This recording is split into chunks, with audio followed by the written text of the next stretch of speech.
Hi, my interest was piqued recently by this article in the Courier Mail, the chronic issue that could bring down Reece Walsh and the Broncos' top four hopes. Brisbane are just 2 points off the NRL's top four, but heading into a crucial Queensland derby that could decide their premiership hopes. One major issue still stands out. Okay, paper of record, what kind of analysis do you have? What stats have you discovered that elucidate this chronic issue? Please, print media, help us common folk understand how football really works. Reading on, Sunday's 46-12 win is comprehensive on the face of it, but against the lowly placed Knights, it papers over a chronic issue for Michael Maguire in 2025. And of course, a team that's won 8 of its last 10 games and is locked in to play finals needs to be concerned about chronic issues. All teams should be. So what could it possibly be and how do we fix it? Back to reading. That being Reece Walsh's tendency to overplay his hand. And you might be like me and say, wait a minute, how can there be a chronic issue in a game the Broncos won by 34 points where Walsh had a try, 2 try assists, ran for 196 metres, broke 13 tackles and the line twice? How do we find the truth of whether or not Reece Walsh is an existential threat to the Broncos season? Well, there's this really cool thing that they do for NRL games, which is record them. And so I did what the author of this piece clearly didn't do and watched the game, and I went over all of Walsh's possessions so I can judge for myself. And before we start, let's just set a baseline measure for success here. For every chance that Walsh has with the ball, and chance would be a fine thing, let's just see how many were positive and how many were negative, and just place a super binary, good or bad, +1 for a positive, -1 for a negative, and 0 for neutrals. And we'll start with that basic measure to see how we go. First touch of the game comes after 26 seconds. Walsh gets the ball in structure and gives it to Sheba for a quarter of a break, +1. He then acts as dummy half and feeds Karapani. Let's be harsh and call that a neutral play, so none.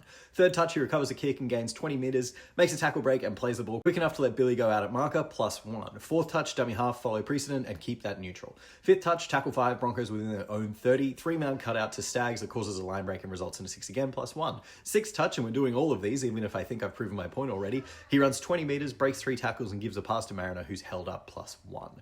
First set of 6 were at +4. Seventh touch, 10 out from the line, he gives Carrigan a short ball while the backline's set up, and Carrigan spills it, and if you think that's a bad pass, you got rocks in your head. It's a good play by Walsh and a +1. Eighth touch, he catches the ball and gives it to Mariner. I think that's a pretty clean neutral. Bit of a break until his 9th touch, where he recovers a kick, beats one defender and makes it 10 metres, +1. 10th, 11th and 12th touches are all neutral when he steps into dummy half at the start of the set, and all those are just one-out plays. Nothing wrong with them, but we've got a system. Touch 13, and maybe we see why this happened now, is when he kicks it out of bounds on 4th tackle. I'm inclined to lean positive for this one based on the intention, but the result is a turnover with a tackle to spare, so we'll call that our first -1. Make the count +5. Touch 14, he gets the ball in a step past a jamming defender, then offloads 10 metres backwards. I think at worst this is a neutral since there isn't really an advantage gained, but it serves the overall goal of promoting the football upfield. But at what cost to the communal spirit? +1 anyway.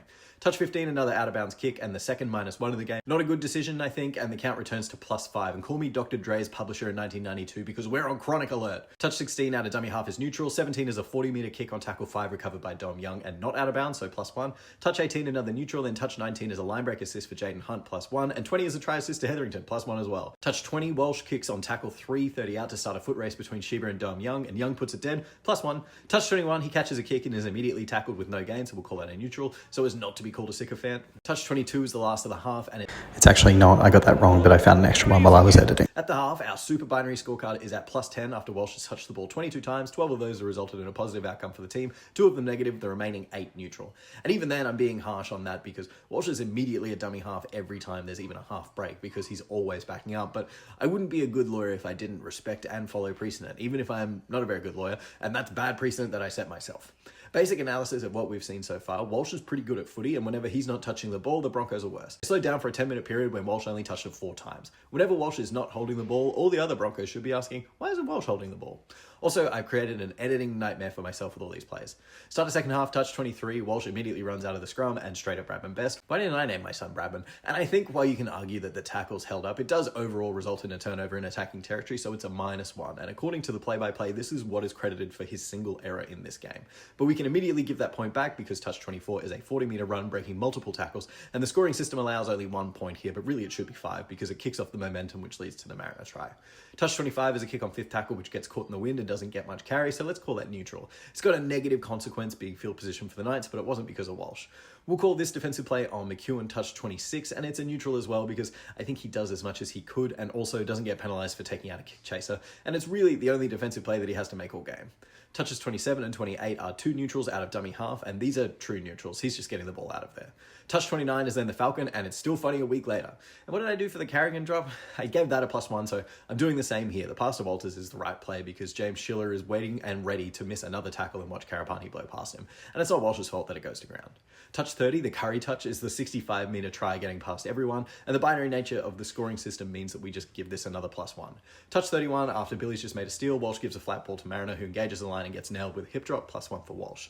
Not even 30 seconds later, Walsh, with more space to play this time, throws the exact same pass, even faster, to put Mariner through for a try and a +1. And I love the insistence from Walsh. The play almost worked the first time, so bring it back and do it again and make it work the second time. Touch 33, Broncos out of a scrum. Walsh shifts the ball to Karapani, who gets outside, but the pass helps him get there, so it's another +1. 34 is a neutral out of dummy half, and that's the last time he touches the ball. Live score update, +15. And even in this rudimentary system, it's overwhelming that when Walsh has the ball, positive outcomes flow for the Broncos. And again, let's just return to the aggravating incident. The Broncos have a chronic issue of Walsh overplaying his hand. And let's just take a basic definition of chronic. It describes a condition that is long-lasting, persistent, and often incurable, requiring ongoing medical attention and potentially limiting daily activities. So it's a bad thing. And having touched the ball 34 times, 3 of those resulting in negative outcomes for the team, 16 of them neutral and 18 being positive, even on a very basic accounting where a positive outcome can mean a nice pass or it can mean beating half the opposing team and scoring a try. I think there's something chronic here. Chronic success, baby! All roads lead through Walsh. If you want to score points, give him the ball. So where does that leave us? Well, I think we can say for certain that the article is wrong, and anyone who's criticizing Walsh or the Broncos for alleged risky play or rocks and diamonds footy just isn't watching the games, or is arguing in bad faith, or is vastly overstating any errors that Walsh makes. Because in this game, on a binary judgment of whether a player is good or bad, it's 6-1 a positive to negative. If you weighted the positives, I'm sure it would be much larger, but I don't know how to do that. Anyway, that's not even the worst opinion in the Courier Mail, but I thought it would be worth the exercise of checking because I'm watching these games and watching this guy absolutely dominate. Then if I want a recap of the game, apparently he sucks and the season may as well already be over, according to a journo paid by the same ultimate entity as the major shareholder of the club. The haters are inside the corporate structure. Anyway, I think I made my point like 3 minutes ago, so that'll do. Bye.